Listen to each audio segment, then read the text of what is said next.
বন্ধুরা, আজকে যেই টোটকাটা বলবো এটা খুবই একটা কার্যকারী। আমাকে একজন বলেছিল, আমি করেছি, সফল হয়েছি। তার জন্য আমাদের অনেকেই আছে দেখবা, দেনা আমরা যদি কাউকে দিই সেই দেনাটা আমাদের ফেরত আসতে চায় না।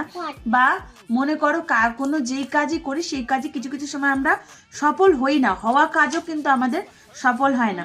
আজকে যেটা বলবো, কর্পূর, গোলমরিচ আর মনে করো তোমাদের লবঙ্গ 2-3টে করে নিয়ে ভালো করে একটা প্রদীপের মধ্যে ওটাকে জ্বালিয়ে দেবে।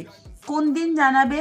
মঙ্গলবার দিনকে বা শনিবার দিনকে সন্ধেবেলায় জ্বালিয়ে দেবে। জ্বালানোর পর ওই যে মনে করো বিভূতিগুলো থাকবে, যে কালো যেগুলো থাকবে, ওটা একটা ছোট্ট ডাব্বার মধ্যে ভরে তোমরা মাথার মধ্যে তিলক দিয়ে রাখবে। মানে যখনই কাজে যাবে, ছেলে মানুষ হোক বা মেয়ে মানুষ হোক, ওই তিলকটা দিয়ে বেরোবে, দেখবে তোমার হওয়া কাজও হতে শুরু করছে, আর যেই পয়সা মনে করে আটকে রয়েছে সেটাও ফেরত আসতে শুরু করেছে।